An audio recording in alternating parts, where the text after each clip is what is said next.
De retour en direct de la SCC Digital Week où vous pouvez poser toutes vos questions en cliquant ici en haut à gauche de votre écran. Vous êtes toujours plus nombreux connectés. On est vraiment ravis que vous soyez parmi nous. On va parler santé maintenant avec mes deux invités. Le parcours de soins post-Covid forcément et la digitalisation pour une meilleure prise en charge du patient. À mes côtés, Jacqueline Marie-Biane, responsable BU Santé chez SCC. Bonjour et bienvenue. Bonjour. Et Sacha Rosenwag, vous êtes dirigeant de la société TeamDoc. Bonjour et bienvenue. Bonjour. Pour resituer pourquoi est-ce qu'on parle santé aujourd'hui, parce que le parcours du patient, lui, il commence dès le premier point de contact, forcément. L'attente est souvent une source à la fois d'angoisse et d'insatisfaction, sans compter la crise du Covid qui est venue bouleverser tout ça.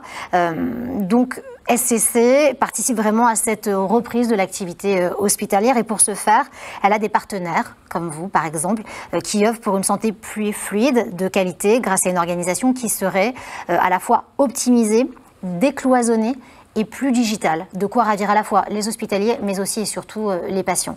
Forcément, durant la crise du Covid, comment est-ce que SCC a accompagné les professionnels du secteur dans la mise en place de solutions? Et je tiens à préciser que cette crise du Covid n'est pas encore terminée, hein. Donc vous le faites toujours. Malheureusement. Ouais. On a eu une grosse, énorme charge en fait au mois de mars, quand il y a eu le confinement. Un tsunami. Un tsunami, une avalanche.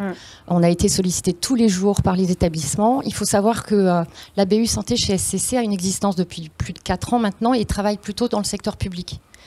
Et là, ça a été des demandes, surtout pour mettre en place le télétravail. Ben oui. Donc on a eu des demandes de liens sécurisés, on a eu des demandes de PC portables, de webcam pour faire de la téléconsultation, ce qui avant n'arrivait jamais. On n'avait pas cette avalanche de demandes comme ça. Et il a fallu faire face à ces demandes en priorisant des listes, en mettant le secteur de la santé en priorité sur tous les autres clients. Ça a été excessivement compliqué au départ, et puis après, on s'est un petit peu habitué à une routine et à un rythme. Et on est arrivé à la finale à pouvoir déployer toutes les solutions dans les établissements pour le bienfait de nos clients. Waouh, et bravo pour tout ce que vous avez fait parce que vous les avez pas mal aidés. Et on a vu que ça avait aussi donné de bons résultats. Et quand on avance positivement, ça fait toujours plaisir. C'est important. En tout cas, chacun a un rôle à jouer, même minime, dans cette crise.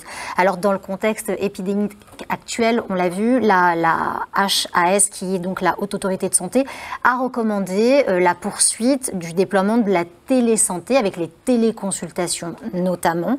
J'aimerais connaître l'expertise des SCC là-dessus pour pouvoir répondre à cette demande qui est colossale aujourd'hui parce qu'on entre encore dans une phase, là on est début octobre, où on nous dit privilégier encore le télétravail, privilégier encore les téléconsultations, ça ne va pas s'arrêter demain. Qu'est-ce qui va se passer ? En fait, on assiste aujourd'hui en télésanté à 2 phénomènes. Il y a effectivement la téléconsultation, la télémédecine au sens large, donc le télésuivi des patients à domicile, notamment ceux qui ont des problèmes, des maladies chroniques par exemple. Et on a aussi une problématique autour de la sécurité du patient qui vient à l'hôpital. Donc on est en train de travailler avec nos partenaires et avec les éditeurs sur des projets de dématérialisation de la préadmission, des consultations.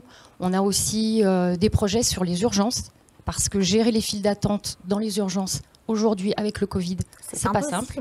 Comment est-ce qu'on va faire ça ? Ça va être compliqué, mais on va y arriver, j'en ai aucun doute là-dessus. C'est très intéressant. Alors SCC France a décroché 2 marchés, enfin un marché en particulier. J'aimerais que vous nous en parliez et que vous nous expliquiez en quoi ce marché est très stratégique. Vous pouvez nous en parler ? Bien sûr, avec plaisir. Donc en fait, on a gagné le marché de la CIH. C'est une centrale d'achat interhospitalière qui permet de faciliter les échanges avec les hospitaliers. Donc on est aujourd'hui le trait d'union entre les adhérents de la CIH et les éditeurs. C'est un marché de distribution de logiciels. Ça nous permet d'adresser 1300 adhérents. On a ciblé avec la CIH 250 éditeurs qui vont travailler avec nous pendant 4 ans. Et ça nous permet aussi de mieux comprendre les enjeux de nos clients, surtout avec cette période qui est un peu compliquée.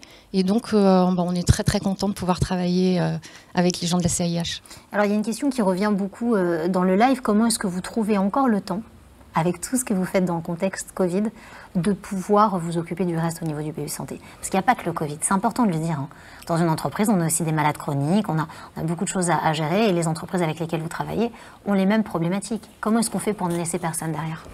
C'est vrai que c'est compliqué en ce moment, mais on s'adresse en fait surtout à nos partenaires. On essaye effectivement de traiter du 50-50. De déléguer. Et de déléguer. On délègue beaucoup. On a une équipe très sympathique à la BU Santé et on essaye effectivement de concilier les deux, des fois au détriment de la vie privée.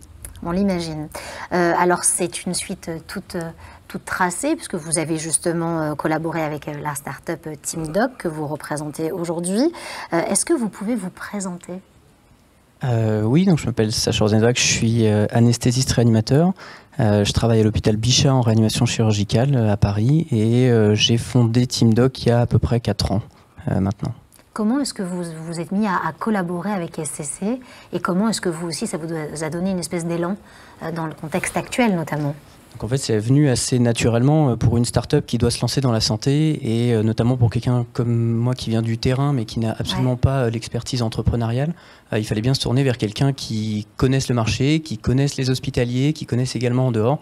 Et donc naturellement, on s'est venu à se rencontrer et à collaborer ensemble. Et notamment pendant la crise du Covid-19, ça a permis d'accélérer et de parler aux bons interlocuteurs au bon moment. Alors, il est peut-être important de rappeler aujourd'hui ce qu'on fait aussi avec la SCC Digital Week. À chaque connexion, il y a 50 € qui vont être reversés à la Fondation de France. Ça, c'est pas rien, dans la limite de 10 000 € forcément. C'est aussi ça, le don de soi pour pouvoir aider les autres. J'aimerais qu'on revienne à vous et à TeamDoc avec ce que vous faites. Qu'est-ce qui vous a donné l'envie de vous lancer dans l'entrepreneuriat alors que vous étiez déjà dans un métier extrêmement à la fois prenant, compétitif, qui vous demande de vous challenger, d'innover. Parce que quand on est médecin réanimateur à Bichat, c'est pas rien. Et j'imagine que durant cette crise, vous avez dû être un petit peu fatigué quand même. Un petit peu, de challenge. Un petit peu de challenge, mais en fait, finalement, il n'y a pas énormément de différence entre mon métier d'anesthésiste réanimateur et celui d'entrepreneur. On aime les challenges, on fait face à des nouvelles situations, on rebondit à chaque fois face aux nouveautés, aux nouvelles données qui sont mises en face. Et en fait, l'idée de TeamDoc, elle est un peu venue de ça. Dans mon quotidien, j'utilisais 2 applications que je pense vous connaissez un petit peu, qui sont WhatsApp et puis Dropbox. Donc concrètement, une application de messagerie instantanée et un cloud. J'ai casé le mot cloud, je pense que c'est le mot de la journée. Bravo. Et merci. Et donc naturellement, j'ai voulu utiliser mon quotidien, faire une solution qui vienne du terrain. Donc on a repris tout simplement ce qui fonctionnait chez WhatsApp, chez Dropbox, donc une messagerie instantanée et un cloud, et on l'a designé spécifiquement pour les professionnels de santé. C'est dédié uniquement aux professionnels de santé. Un non-soignant qui téléchargerait l'application aujourd'hui sur son smartphone serait bloqué et ne pourrait pas faire grand-chose. Voilà. Alors justement, Sacha, comment est-ce que vos solutions ont pu aider le personnel soignant, notamment pendant la crise Covid ? Donc pendant la crise du Covid, on a été concrètement bombardé d'informations. J'avais envie de vous dire pendant la première vague, parce qu'on va voir ce qui va se passer. Et on aura également la suite actuellement. Pendant la première vague, effectivement, on a été bombardé d'informations, ce qui était nécessaire, puisque tous les jours, les choses changeaient. Que ce soit la manière dont on se protégeait, la manière dont on prenait en charge les patients, la manière dont on les accueillait, le parcours de soins, la protection. Et donc, on a eu besoin d'un certain nombre d'informations, mais elles ont été vraiment anarchiques. Et TeamDoc, ça a permis en fait de mettre en place une sorte de bulle de confiance autour des professionnels. Donc un soignant concrètement n'avait juste à télécharger l'application, se connecter, et il se retrouvait dans une sorte d'espace de confiance avec uniquement des soignants, vérifier, il pouvait poser ses questions, il pouvait avoir accès à l'ensemble des documents nécessaires pour les protocoles, les prises en charge, à la fois locales et sur toute la PHP. Donc aujourd'hui, c'est vraiment grâce à la PHP qu'on a pu mettre en place cet espace virtuel. Et on a mis en place une astreinte 24 heures sur 24, 7 jours sur 7 pour pouvoir communiquer avec un réanimateur référent. Voilà, donc en fait, ça a juste été... L'objectif était de simplifier, de filtrer un petit peu autour, parce que en tant que soignant, outre la charge de travail, la charge mentale, ça a été quelque chose de difficile pendant cette période. Est-ce que TeamDoc a aussi été utilisé en dehors du paysage français, c'est-à-dire notamment avec nos compatriotes européens? Est-ce que ça fait partie aussi des messages en réa qui ont été utilisés avec les réanimateurs italiens, qui ont pu nous dire écoutez, en fait, intuber, ça marche pas tellement, il vaut mieux leur donner de l'oxygène avec un masque, etc. Tout ce qu'on a appris par la suite, peut-être qu'en mettant de la cortisone, en fait, ça les aide à mieux passer le cap un un peu compliqué. Est-ce que ça fait partie du jeu, quoi? Oui, alors en fait, au début, ça s'est fait vraiment par des groupes WhatsApp. J'ai fait partie, dès le début de la pandémie, d'un groupe WhatsApp de plus de 256, puisque c'est la limite, réanimateurs français et également de Belgique, d'Italie et ailleurs, qui ont partagé leurs expériences. Et on a senti que, en termes de sécurité, parler des patients, parler des prises en charge, des protocoles sur une plateforme qui appartient à Facebook, ça pouvait être compliqué et problématique. Et donc, on s'est un petit peu naturellement tourné vers cette solution. Parce qu'on n'en a pas beaucoup aujourd'hui sur le marché. Oui, et donc, parce que ça vous permettait de garder le contact. En tout cas, c'est une problématique qu'on pourrait évoquer pendant des heures. Merci à tous les deux d'avoir été avec nous. Malheureusement, on est limité dans le temps.